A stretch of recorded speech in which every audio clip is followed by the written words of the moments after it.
Toutes les émissions, interviews, chroniques en podcast sur le site internet radiolaser.fr. Un week-end rythmé s'annonce à l'horizon puisque samedi c'est la fête de la musique.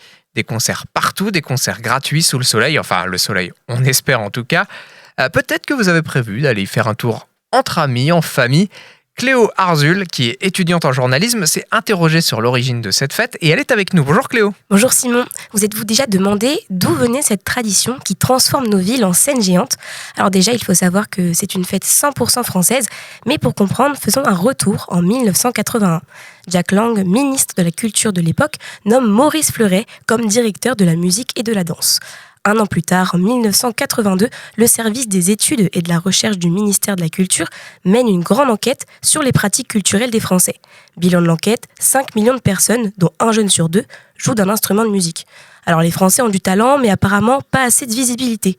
Et c'est comme ça que Jack Lang, Maurice Fleuret et l'architecte scénographe Christian Dupavillon en déduisent que le paysage de la pratique musicale en France reste encore à découvrir. C'était quoi leur idée exactement ?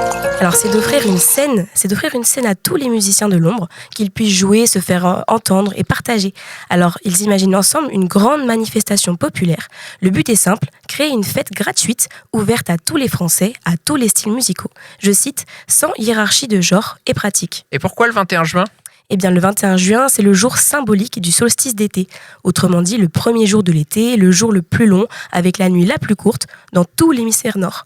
Mais l'idée d'une date pour célébrer la musique remonte encore un peu plus. En 1976, le luthiste et ancien assistant du directeur de France Musique, Joël Cohen, imagine des Saturnales de la musique qui auraient lieu les 21 juin et 21 décembre. Et alors, est-ce qu'il y a seulement en France qu'on célèbre la fête de la musique le 21 juin ? Non Simon, si l'idée même de la fête de la musique est née en France, on la célèbre aujourd'hui partout dans le monde à la même date. Selon le ministère français de la Culture, en 2017, 120 pays y participaient. Alors amateurs de rap, de rock ou techno, si vous avez envie de découvrir des artistes, de profiter de musique toute la nuit pour ce premier jour d'été, rendez-vous samedi soir à Rennes pour une 43e fête de la musique. Eh ben, le rendez-vous est pris, merci Cléo. Et puis la fête de la musique, c'est bien parce que ça sent aussi l'arrivée des vacances. Et justement, si on partait en vacances autrement, depuis quelques années, les Français sont de plus en plus nombreux à troquer l'hôtel ou le camping pour une maison sur roue, le fameux van. Camille, vous êtes étudiante en 2e année de journaliste et en ce moment en stage chez nous à Radio Laser. Et vous avez enquêté sur ce phénomène entre rêve de liberté et réalité du quotidien. On écoute vos recherches. Alors depuis quelques années, on les voit partout. Au bord de la mer, sur les parkings de supermarchés ou en pleine campagne, les vannes. Et pas juste pour les baroudeurs ou les surfeurs en quête de vagues. Vacances en famille ou entre amis, le van est devenu l'un des moyens de transport et d'hébergement préférés des Français. Depuis le Covid, on a eu un vrai basculement. Les Français veulent du grand air, de la liberté et surtout, ne plus être restreints. Plus envie d'être coincés dans des hôtels impersonnels ou des campings bondés. En van, on change de décor au gré de nos envies ou de la météo. Bon, et alors, quels vont être les types de personnes qui osent se lancer dans l'aventure ? Alors c'est un mode de vacances qui touche tous les profils, famille, retraités, jeunes couples, amis. Résultat, les prix des vannes ont explosé ces 5 dernières années. Mais le marché continue de grimper, porté notamment par les réseaux sociaux et les influenceurs. Une vraie communauté s'est formée, on partage les spots sympas, les bons plans pour s'équiper et même les recettes à faire avec 2 casseroles et une planche à découper. Et est-ce que justement, à cause des réseaux sociaux, des influenceurs, il n'y aurait pas une espèce d'idéalisation de cette van life de la part des gens qui veulent tenter l'expérience ? Les vacances en van, c'est comme un fantasme d'évasion. Pas de réservation, pas d'horaire, pas de programme.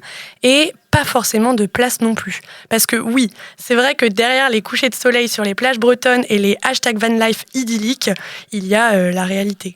Et vivre à 4 dans un espace plus petit qu'un salon, c'est aussi apprendre la patience et potentiellement découvrir des détails que l'on pouvait ignorer sur ses proches, comme leur qualité pour le rangement ou non, par exemple. Bon alors Camille, est-ce que vous connaissez dans votre entourage des gens qui se sont essayés à ce genre de vacances nomades ? Alors une amie à moi, grande habituée des vacances en van, est déjà partie l'année dernière pendant 1 mois avec ses parents et son frère. Donc forcément à 4 dans un van, ce n'est pas toujours évident, faut pas être claustro je pense. Mais elle en garde de superbes souvenirs, c'est vraiment l'ambiance qui l'a marquée. Ils bougeaient chaque jour, si jamais le camping où ils s'arrêtaient ne leur plaisait pas, ils changeaient. Évidemment il faut savoir s'adapter, parfois c'est fréquent de s'arrêter dans des endroits où il n'y a pas de douche ou de toilette à proximité. Mais c'est ce qui rend ce type de voyage excitant, c'est l'aventure. Bon, alors c'est sûr qu'on imagine qu'il faut une sacrée bonne organisation et ça doit pas être évident de transporter tout le matériel indispensable dans un seul petit véhicule finalement. Mais c'est faisable.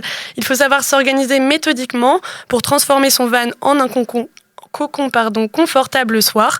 Et le matin, il faut tout plier, ranger, transformer. Les sièges deviennent des lits, les lits deviennent des tables. Mais malgré le bazar, les disputes pour savoir où mettre les céréales et le sable partout, il y a quelque chose de magique. C'est le retour à l'essentiel.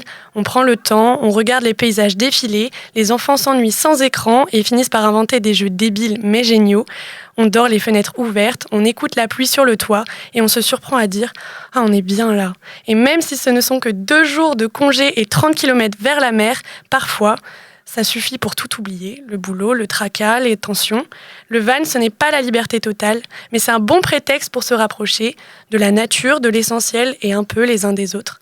Alors oui, parfois on rêve d'un vrai lit, d'une douche sans pièces de 2 € et d'un resto sans boîte de conserve. Mais souvent, une fois rentré à la maison, on se dit « c'était bien, hein ».